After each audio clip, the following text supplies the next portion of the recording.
غلط چیز کی محبت انسان کو تباہ کر دیتی ہے. خدا نے کہا محبت کر پر طیب سے، طاہر سے. قرآن میں کل خبیثات للخبیثات والطیبات للطیبات. ایون سلیکشن میں اگر مرد عورت کی سلیکشن کرتا ہے یا عورت کسی مرد کی سلیکشن کرتی ہے، اس کا معیار بھی طیب اور طاہر پہ ہونا چاہیے. طیب مرد طیب عورتوں کے لیے، خبیث مرد خبیث عورتوں کے لیے. کیونکہ تو نے طیب نسل بڑھانی ہے، تو نے خبیث نسلیں نہیں بڑھانی. تو جتنی تیری سلیکشن عاقلانہ ہوگی اتنی تیری زندگی عقل والی ہوگی. جتنی تیری سلیکشن جاہلانہ ہوگی، اسی سلیکشن، کسی نے کہا مولانا جنت اور جہنم کا معیار کیا؟ جنت اور جہنم کا معیار تیری سلیکشن ہے. مولا علی فرماتے ہیں ہر انسان کی قیمت وہ ہے جسے اس نے چنا ہے. تیری قیمت خدا نہیں لگاتا، تو خود اپنی قیمت لگاتا ہے. اور مولا فرماتے ہیں خبردار خود کو جنت سے کم میں نہ بیچنا. یعنی تیری اگر کم سے کم بھی قیمت ہے وہ جنت ہے، اس سے کم خود کو نہ بیچنا. اور شیطان تجھے کتنے میں خریدتا ہے؟ ڈالر میں خریدتا ہے، ایک بوتل شراب میں خرید لیتا ہے، ہاں ایک ہنسی اور ایک مسکراہٹ میں تجھے خرید لیتا ہے. لیکن خدا تجھے جنت کے بدلے میں خریدتا ہے. اب اللہ کا پیروکار انسان تب بنے گا جب عشق خدا اس کے وجود میں آ جائے گا.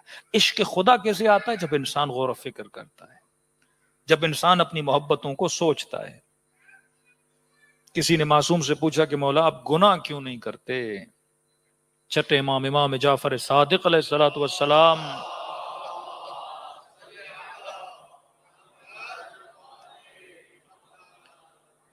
دیکھیے عصمت کو سمجھیے. عصمت کا مطلب کیا ہے؟ ایک مرتبہ آپ کہتے ہو کہ معصوم میں گناہ کرنے کی طاقت نہیں ہے. ایک مرتبہ بولتے ہو وہ گناہ کر ہی نہیں سکتا. حضرت یوسف کا واقعہ آپ کے سامنے ہے.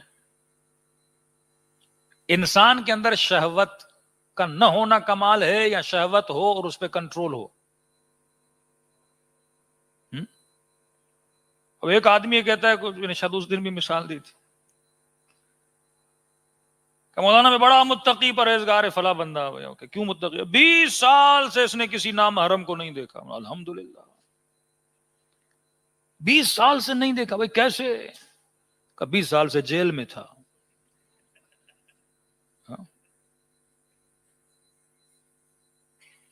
ہمارے دوست کہتے تھے آج کل گناہ سے وہی بچا ہوا ہے جسے موقع نہیں ملا. جسے بھی موقع ملا وہ نہیں بچا. آج کا متقی وہ ہے جسے موقع نہیں ملا. اب بندہ 20 سال سے جیل میں نامحرم کو نہیں دیکھا، یہ کمال تھوڑی ہے. اچھا یہ ایک سوچ. دوسری سوچ بتا رہا ہوں. جرمنی کے مومن نے کہا مولانا سوئمنگ پول جانا حلال ہے حرام ہے؟ میں نے کہا کیوں حلال ہے؟ دوسرے کو کہتے کہ مولانا نے فتویٰ دے دیا. میں نے کہا مسئلہ کیا ہے بڑا بتاؤ تو صحیح. کہ مولانا یہاں کے سوئمنگ پول میں حوریں بھی ہوتی ہیں. یہاں کی بات کر رہا ہے. میں نے کہا حرام ہے بھائی. مکس سوئمنگ پول ہو قطعاً شرعاً حرام ہے. کہ مولانا یہ کیسی بات ہوئی؟ مطہری صاحب نے اپنی کتاب میں لکھا ہے کہ بندہ جیل میں ہو، وہی بات، جیل میں ہو اور نامحرم کو نہ دیکھے، یہ کمال نہیں. باہر ہو اور نہ دیکھے. کہ ہم بڑے متقی ہیں، جاتے ہیں دیکھتے نہیں. یہ تو ہمارے تقویٰ کا معیار ہے. میں نے کہا تو جاتا ہے تو دیکھتا نہیں، پھر تیرے اندر کوئی مسئلہ ہے. اگر تجھے کچھ نہیں ہو رہا علاج کرا اپنا. خدا نے قوانین ایک صحیح سالم انسان کے لیے بنائے. یہ بالکل ایسا ہے کہ ایک بندہ ٹریفک پولیس والے کو بولے میں تو گاڑی 60-70 سے اوپر چلاتا ہی نہیں ہوں، تو میں سیٹ بیلٹ کیوں باندھوں؟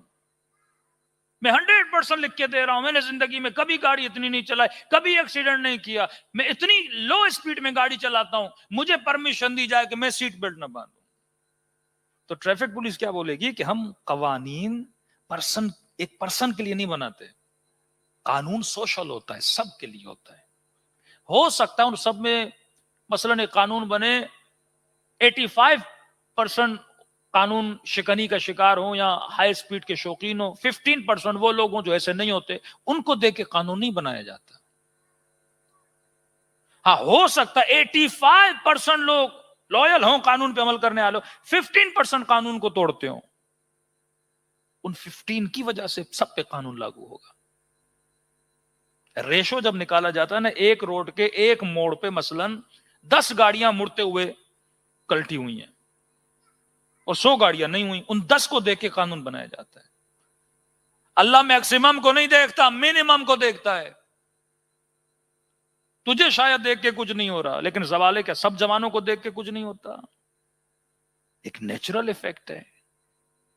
اور تقوی کا مطلب یہ نہیں کہ تو نہ دیکھے، تقوی کا مطلب یہ ہے کہ حکم خدا کی اتباع کرے، بھلے تجھ پہ اثر نہیں ہوتا، حکم خدا کی اتباع کر.